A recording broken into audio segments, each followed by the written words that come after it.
morning. Welcome to Enduro360. I'm Chili White, your host for the day. This week we're going to start looking at some long-term follow-ups on some bikes we've got, some we got back for a little bit, so we got all kinds of neat things to talk about. First up, 2015 KTM 450 XCW. Our long-term 450 XCW has really been my workhorse motorcycle for the last nine months or so, and just put gas in it, ride. That's almost all I can say about it. We are just about to hit the 180-hour mark on this thing. I can't believe how many miles I've racked up on it. So let's just take a look. Not much has changed. This is the bike I raced the Baja Rally on. We've done trying a few different things, setups, same seat concept seats. We're now running the Flex, the low bar that's designed to go with a sub-mount system. This is working out pretty well. I don't have a stabilizer on here because for most of our trail riding, we really just don't need it. You can see I'm running the blue. The leverage ratios, everything's just a little bit different on the way this low bar is constructed, so the blue actually seems to work out pretty cool. Got a new camo bar cover. I love that thing. What else up here? I'm running my favorite grips. These are the Moose. What are these things? The Moose Stealth half waffle. They're just a really nice feel. They seem to last quite a while and been a good grip for us. Kind of, they're a real middle of the road, and that almost anybody who gets on the bike just says, "Oh yeah, these just feel natural." Our Fastway guards, the S2, the small LED light.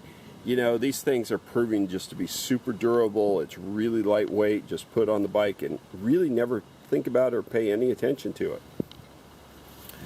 What else? Still run the KTM Power Parts skid plate. That's working out just fine.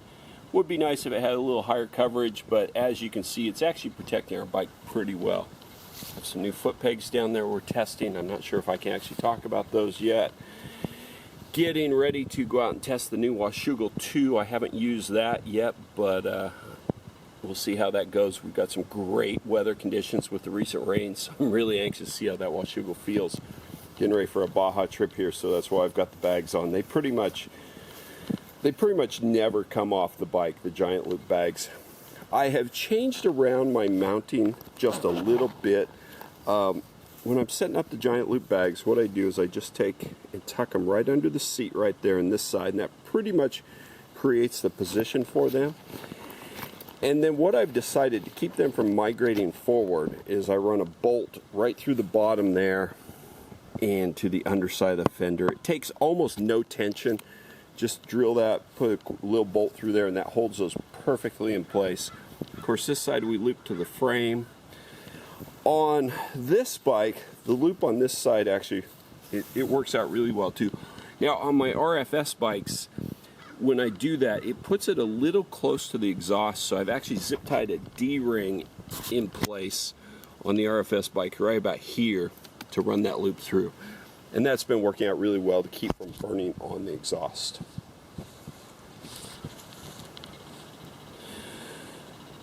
Bike really racked up a lot of miles, and I have to confess, I really don't pay much attention to it. I have a whole garage full of motorcycles I have to prep for the average ride, so they get most of the time.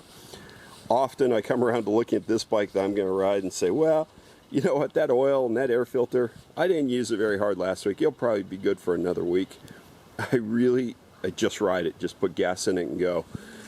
The 13-liter tank there, pretty consistently for casual trail riding, 150 miles. I mean, we go down to Catavenia, that's a whole day's worth of riding. You just don't have to worry about where you're going to get gas. Still run the zip tie, the new inline filter with the big 10 micron disc. That's been working out just fine, no issues there. The two issues started to develop on this bike as the mileage went up. One is it started to gain some real vibration, and it became pretty pronounced. The second was we had a low speed, like flame out stall that would happen fairly often.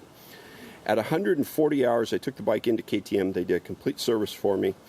The vibration, they already knew what to look for. That was the clutch rubbers were worn out. Pretty common on KTMs. They should be replaced on trail ride bikes probably at 80 to 100 hours. with those replaced, the vibration went right away. And they cleaned the fuel injector, pulled it, did a simple clean on it, put it back together, ran the bike through the diagnostic on the computer to look at all the mapping, and that cured the stall issue we were having also. Don't know exactly what was causing it, because they said the injector looked like it was clean, but whatever it is, once we got back, that was totally gone. So I had intended to actually do this report at 140 hours after the service, but just keep riding and racking up miles. I love this bike. It works so well. It's such a neutral kind of motorcycle that it's almost dull in some ways. It's hard to pick out one thing that's really great about it. Other than say, again, this is one of those bikes just about everybody who gets on it comes away really happy. I've got set up a little stiff, a little bit kind of a tall guy setup, so lighter weight, shorter riders find it a little too much, but I love it. Just keep racking up the miles, and this, like one of the other bikes we're going to be talking about, is going to be a hard one to have to part company with, because it's one of those bikes that almost becomes like an extension of you. I ride it and I never even think about what I'm doing. I just get on, and the riding comes so natural, so fluid, that just push the button and go. So there we go. That is our long-term status report on 2015 KTM 450 XCW. Thanks for tuning in, and I will talk to you soon.